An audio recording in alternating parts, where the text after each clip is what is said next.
Hey, ladies and gentlemen, the Motomaster and Flag Show. Here's Tony Moros. Oh, well, Jim, the thing is that there's some really young guys in the series. Yeah. And they feel very embarrassed getting beaten by an old guy.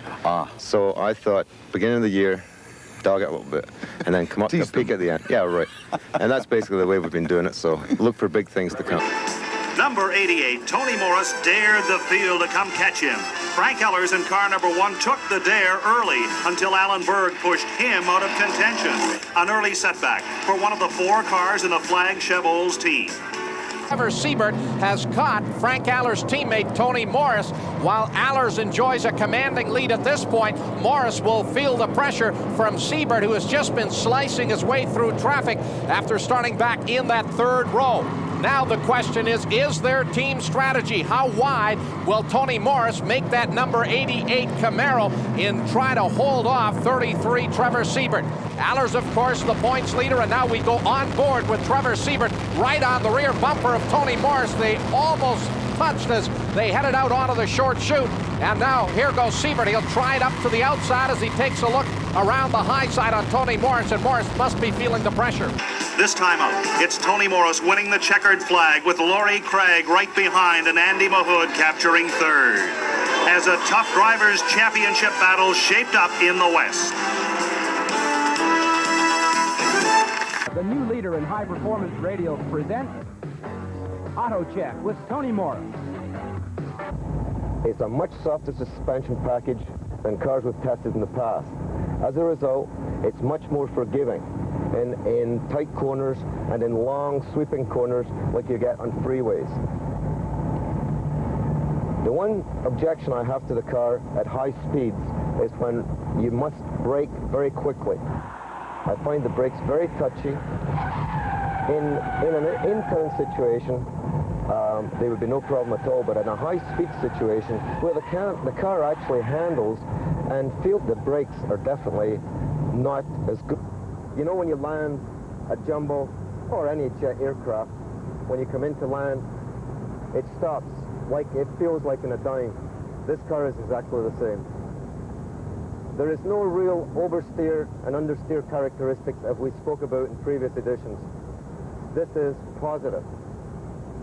This is the main reason why we picked the car to be our flagship of AutoCheck.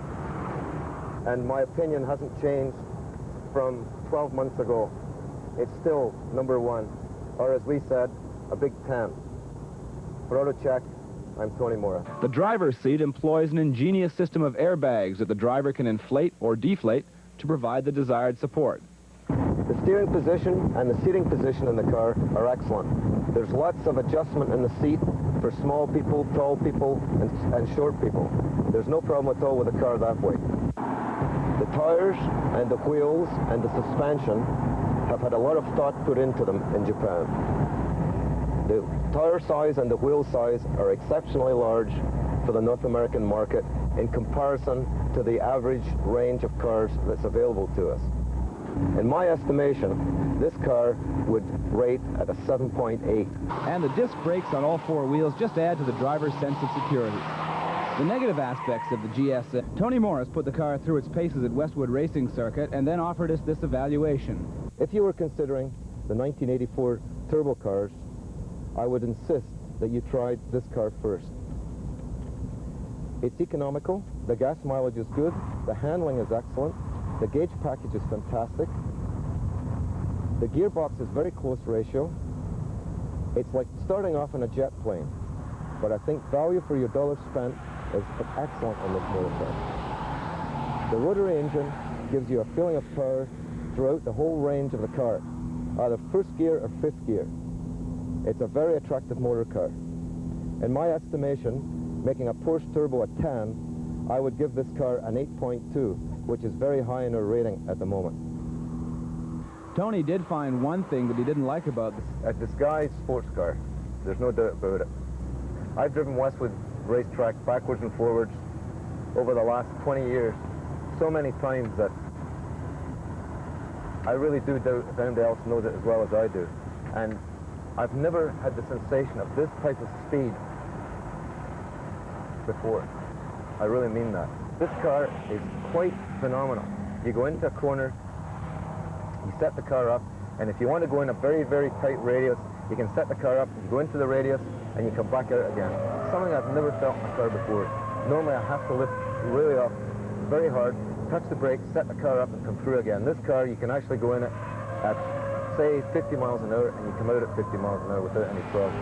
I'd say that if you ever get into trouble with an Audi Quattro, you would get out without any problem, even although you weren't an expert driver. And I really mean that quite sincerely.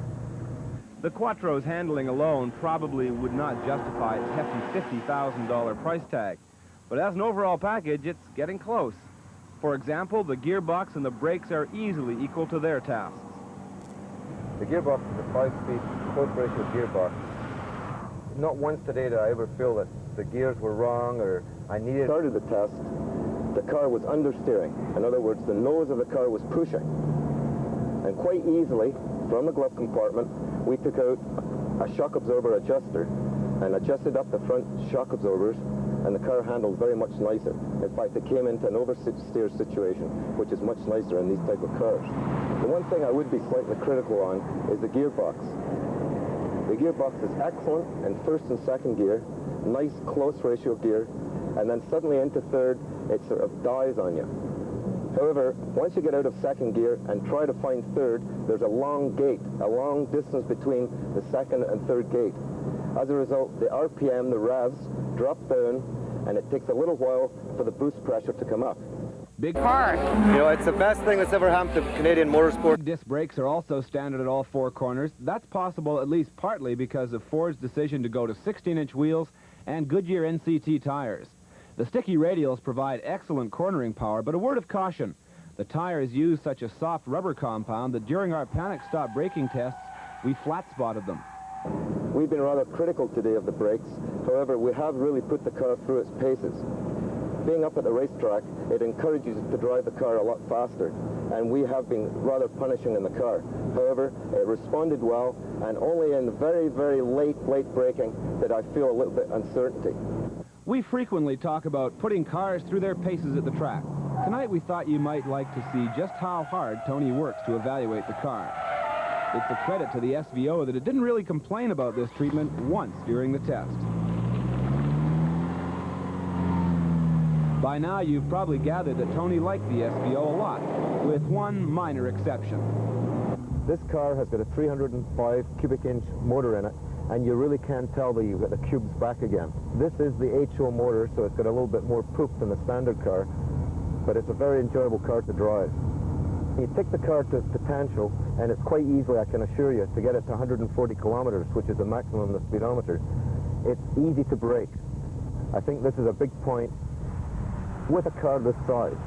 The good braking that Tony mentioned is accomplished with large ventilated discs at the front and finned aluminum drums at the rear.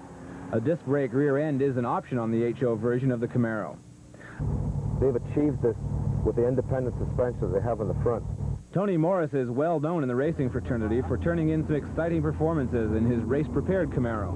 I've raced a similar car to this at Westwood for many years. Obviously the cubic inches were the same, the horsepower is slightly different. However, the feeling of the car is very similar to our, say, $100,000 race car. This is a $20,000 automobile, and it has got a very positive feel about it. It feels safe at all speeds.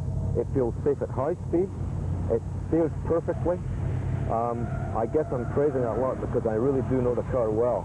Taking a Porsche Turbo at a 10, I would rate this car an 8.3. Or it's this one, the 1984 Corvette. Joining me now is Tony Morris. Tony, the most obvious change from last year is the body styling of this year's Corvette. Does it appeal to you? Very much, Dave. I think at last Detroit have got into the European styling in the cars, and this is what GM have been wanting for many years, and they've achieved it at last. And if you think it looks good standing still, wait till you see it in motion.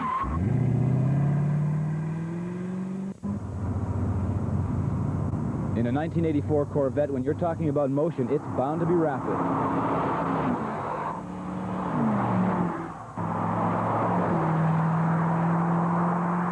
Apart from the body, there are relatively few major changes from last year's Corvette.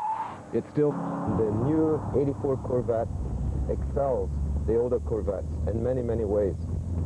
One of the main things that I would give a very big plus to would be the way the suspension is working.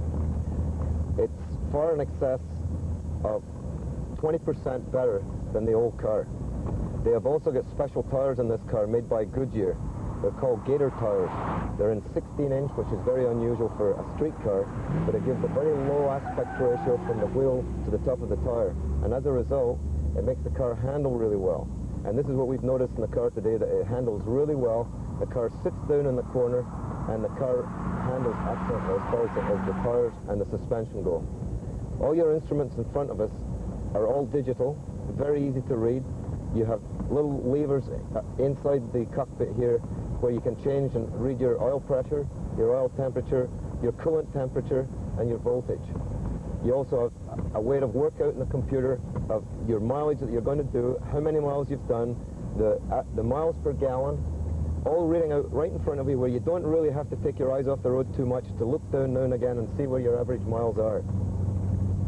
The door situation, it is quite tight. I certainly wouldn't recommend it to an 80-year-old lady, but it's certainly fine for MD in the Corvette age group, which obviously ranges from 16, if they're very lucky, to around about 45. The one thing that really impresses me between the old car and the new car is the peripheral vision. In other words, you get a beautiful vision all the way right across the car. The seat is very easily adjustable, especially for small women who drive the car. You can pull the seat right up high and drop the seat back down again very easily. And it allows you to get into a very, very comfortable driving position, which is really important with the horsepower this car's got. It's got the usual Chevrolet Corvette horsepower. They haven't taken anything away in 84 for that. The only thing they have taken away is they've taken away the 5-speed or the 4-speed transmission, which has been available in the past.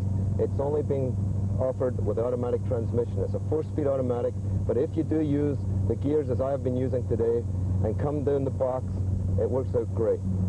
The car is definitely a pleasure to drive. It's rather rough in the suspension on the highway. However, I think that you would forgive that for the handling that you get.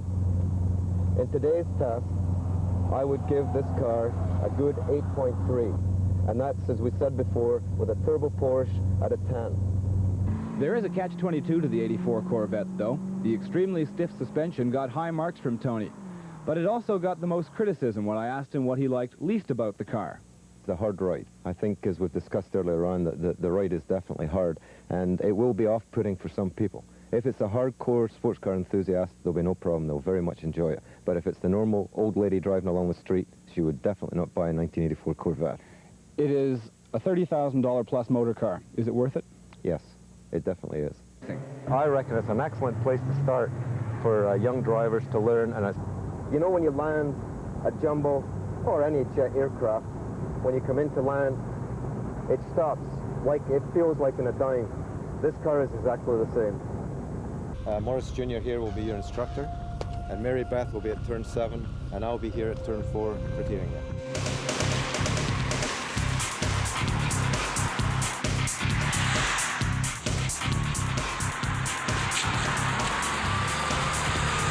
Where we take these people and take them around the racetrack on a 2-day course plus a small classroom session. Everything's under warranty. Where have you ever gone racing with a race car that's under warranty? Morris, teammate of points leader Frank Allers, will look to help Frank hold off that quick third row. Been pretty good teammates. I'll help Frank as best I can, and I mean, seriously, it's for Motormaster that's got to win it. If I have to put him off or hurt him in any way to win it, I'm not interested. I'm past that stage. But I'd really like to win a race. I think that's very important for myself and Motormaster. It's been a lean season for wins. If we win the championship, awesome, but I'd really like to see us win a race as well. And Canadian sedan champion Tony Morris. Faisto Heinonen, my co-driver, has been well known in racing circles as well as rally circles, and he's won the Canadian Rallying Championships more than any other Canadian. And he's won this race here 3 years ago, so between the both of us, I guess, a couple of old coots, I think we can go out there and do something about it. We'll each drive an hour and 3/4 apiece, and we'll do a pit stop at each time. We'll fill up with 22 gallons of gas, and hopefully put only one set of tires on other than the ones that we have on at the moment.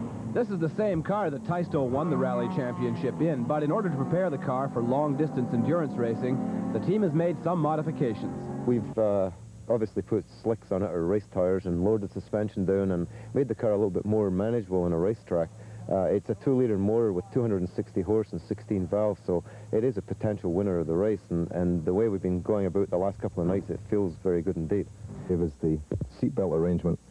Obviously, you've got 2 shoulder straps, 2 side straps like you would have in a normal car, and 2 crotch straps coming up to stop the driver submarining.